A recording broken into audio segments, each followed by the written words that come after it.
Thank you so much, Sarok. আজি Sanjeev Datta Sare ahi pelai rastar kukur khinir karone bhabi pelai amak rabies vaccination tur karone sahay korile. Kali Sare kole je ebar moi rastar khinir karone kiba eta koribo bisaru. To আজি evening time ot ami ahi pelai jiman khini paru jiman khini possible hoy kiman khini saror logot lagi pelai koribo start korisu. Already ami ketaman arambho korise. Sir, অশেষ ধন্যবাদ আপুনি এখিনি যে ভাবি পেলাই আহিলে আমাক সুবিধাকন দিলে তাৰ বাবে বহুত ধন্যবাদ। মই ভাবিলো কি আমাৰ ঘৰৰ কুকুৰবিলাকটো ভ্যাকচিন হচন হৈ যায় আমাৰ অলৰেডি ডিপাৰ্টমেণ্টৰ শোণিতপুৰ জিলা পশু চিকিৎসা পশুপালন পশু চিকিৎসা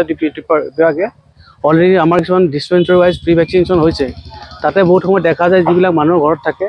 সেইখিনিয়ে বেছিকৈ ভ্যাকচিন পায় তাৰপিছত আমাৰ যিখিনি ষ্ট্ৰীট ডগ থাকে ৰাস্তাত ঘূৰি থকাখিনি সেইখিনি থাকি যায় সেইকাৰণে হেতু এটা আপোনালোকে বাৰে বাৰে এক্সপ'জ হৈ থাকে হয় স্যাৰ হয় সেই ভাবি পেলাই মই ক'লো এইটো যদি কৰি দিব পাৰে অলপ সুবিধা হ'ব হয় স্যাৰ তেনেকেই অলপ আগবাঢ়িম বুলি ভাবিছোঁ এতিয়া থ্যাংক ইউ সো মাচ কৰিম আৰু অশেষ ধন্যবাদ ছাৰক আৰু ডিপাৰ্টমেণ্টকো অশেষ ধন্যবাদ আৰু এইটো কন্টিনিউ মেইনটেইন কৰিম বুলি ছাৰে আমাকো কৈছে ছাৰে কৈছে এবছৰ যিমানখিনি দিছে লিষ্ট ৰাখি পেলাই অহা বছৰো সেইখিনি কৰিবলৈ চেষ্টা কৰিব সকলোকে কৈছোঁ নিজৰ ঘৰৰ কেইটা নিজৰ যিকেইটা কমিউনিটি ডগ সিহঁতক সকলোকে এটলিষ্ট ৰেবিজৰ ভ্যাকচিনেশ্যনটো দি পেলাই ভ্যাকচিনেটেড কৰি ৰাখিবলৈ চেষ্টা কৰক আপোনালোকো সুৰক্ষিত সিহঁতো সুৰক্ষিত থ্যাংক ইউ সো মাচ